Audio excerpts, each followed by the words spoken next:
You didn't need me anymore. But there were still so many things I wanted you to teach me. No, I taught you everything you needed to know about fighting techniques. I taught you all I could. The rest you needed to learn on your own. Techniques, sure. But what about how to think like a soldier? How to think like a soldier? I can't teach you that. A soldier needs to be strong in spirit, body, and technique. And the only thing you can learn from someone else is technique. In fact, technique doesn't even matter. What's most important is spirit. Spirit and body are like two sides of a single coin. They're the same thing. I can't teach you how to think. You'll just have to figure it out for yourself. Listen to me, Jack. Just because soldiers are on the same side right now doesn't mean they always will be. Having personal feelings about your comrades is one of the worst sins you can commit. Politics determine who you face on the battlefield. And politics are a living thing. They change along with the times. Yesterday's good might be tomorrow's evil. Is that why you abandoned me? No, it had nothing to do with you. I already told you, Jack. I was on a top-secret mission. A soldier has to follow whatever orders he's given. It's not his place to question why. But you're looking for a reason to fight. You're a natural-born fighter, but you're not quite a soldier. A soldier is a political tool, nothing more. That's doubly true if he's a career soldier. Right and wrong have no place in his mission. He has no enemies and no friends. Only the mission. You follow the orders you're given. That's what being a soldier is. I do whatever I have to get the job done. I don't think about politics. That's not the same thing. Sooner or later, your conscience is going to bother you.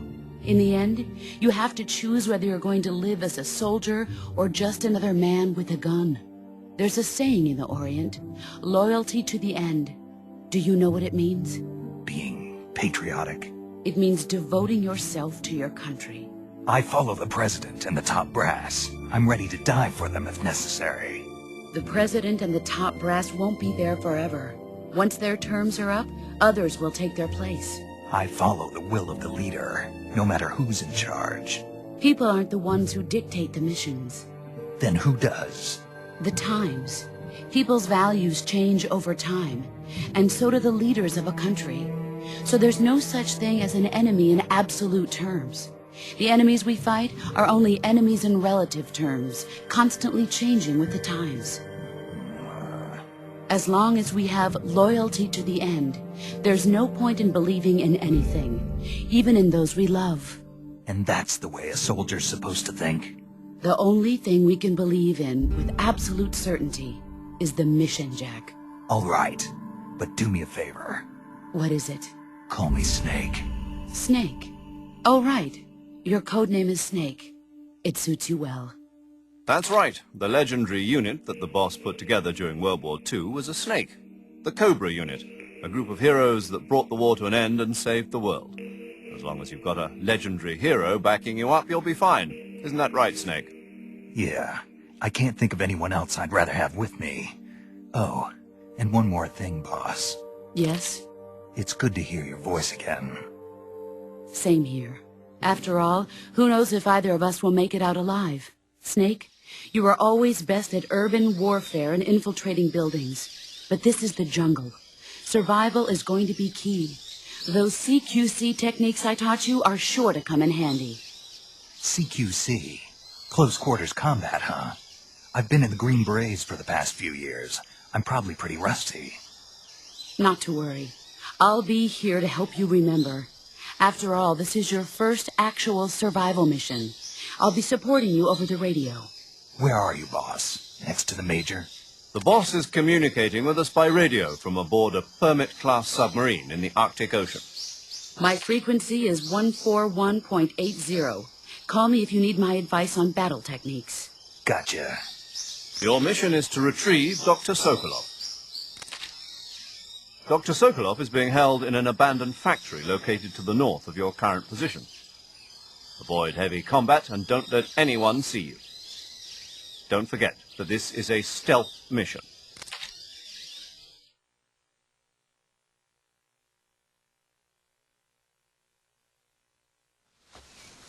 snake, try to remember some of the basics of CQC.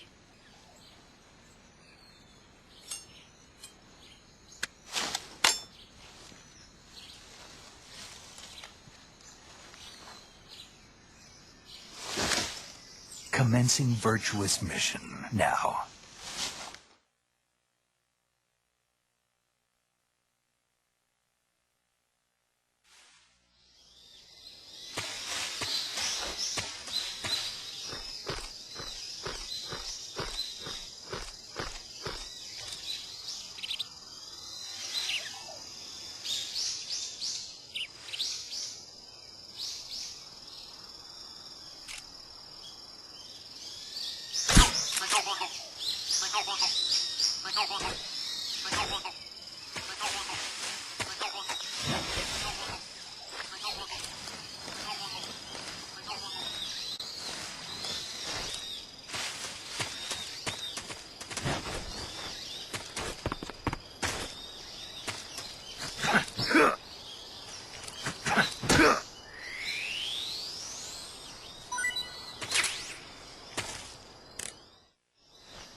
I see you caught yourself a reticulated python.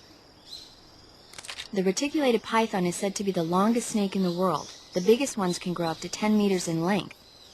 Although they're not poisonous, they're still very dangerous, so be careful around them. They have a highly ferocious temperament, and they can swallow whole, even large animals like deer and pigs. Their most distinguishing feature is the mesh pattern of their scales. This pattern acts as a highly effective natural camouflage. If you think there might be a reticulated python about, pay close attention to your surroundings. Otherwise, you could get bitten before you even know it's there. It's a huge snake, but you should be able to capture it alive by using the tranquilizer gun. I'll bet if you capture one and throw it at an enemy, it'll give him a good scare. Right. But how do they taste? Huh? Do they taste good?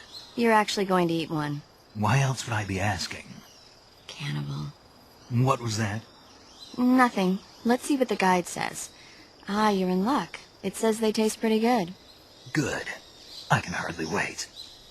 Ugh.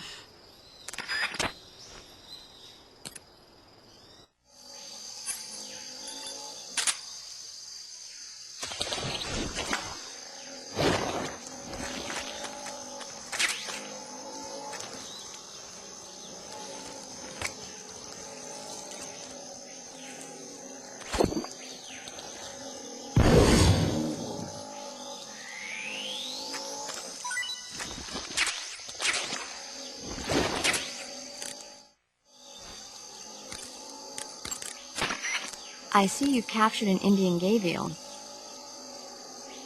The Indian gavial is a crocodile that originally lived in freshwater regions in India and Nepal. Why are Indian crocodiles way out here? They're captive crocodiles that were brought here for research purposes but escaped and became wild again. Indian gavials are large creatures. Adult males grow to over 6 meters in length.